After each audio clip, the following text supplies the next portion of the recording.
अमरावतीत मुसळधार पावसाची हजेरी, जिल्हा रुग्णालयात गुडघाभर पाणी।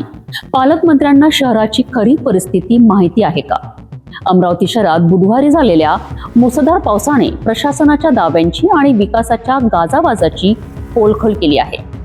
शहरातील अनेक भाग जलमय झाले असून जिल्हा सामान्य रुग्णालय अर्थात इरविन हॉस्पिटलमध्येही गुडघाभर पाणी साचल्याचे चित्र समोर आले आहे।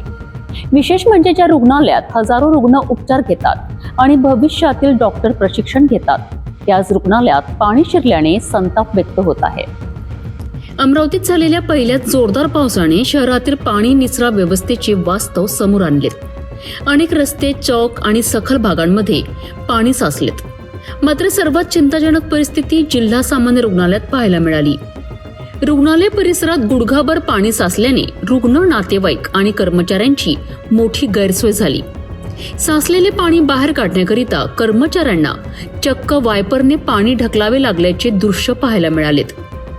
याच रुग्णालयात वैद्यकीय महाविद्यालयाचे विद्यार्थी प्रशिक्षण घेतात। मग प्रश्न असा आहे की ज्या रुग्णालयात एका पावसाचे पाणी थांबवण्याची व्यवस्था नाही, तिथे आधुनिक आरोग्य व्यवस्थेची स्वप्ने कशी पूर्ण होणार? आणखी एक प्रश्न नागरिक विचारित आहेत। अमरावतीचे पालकमंत्री शहरात येतात, बैठका घेतात, विकासाचा आढावा घेतात, परंतु त्यांना शहराची खरी परिस्थिती दाखवणारा कोणी आहे का? नियोजन भवनातील बैठकींपलीकडे कधी त्यांनी पावसाळ्यातील नाले, रस्ते, रुग्णालय आणि नागरिकांच्या अडचणींचा प्रत्यक्ष आढावा घेतला का? ज्या शहराची जबाबदारी त्यांच्या खांद्यांवर आहे, त्या शहरातील सर्वात मोठ्या सरकारी रुग्णालयात गुडघाभर पाणी साचते, तर याची नैतिक जबाबदारी कोण घेणार?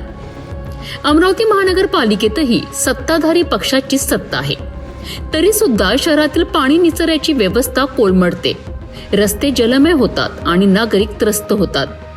मग विकासाच्या बैठका आणि प्रत्यक्ष जमिनीवरील वास्तव यामध्ये इतकी मोठी दरी का आहे?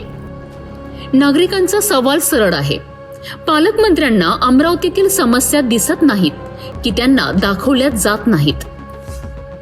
पहिल्याच पावसाने अमरावतीतील व्यवस्थेचे वास्तव समोर आणले आहे। आता नागरिकांना आश्वासन नकोत, उत्तरं हवी आहेत। कारण प्रश्न फक्त पाण्याचा नाही, तर प्रशासनाच्या प्राधान्य क्रमांकाचा आहे। आणि जेव्हा जिल्ह्याचे सर्वात मोठे रुग्णालयच पावसात बुडते, तेव्हा बोटं थेट जबाबदार नेतृत्वाकडेच वळतात।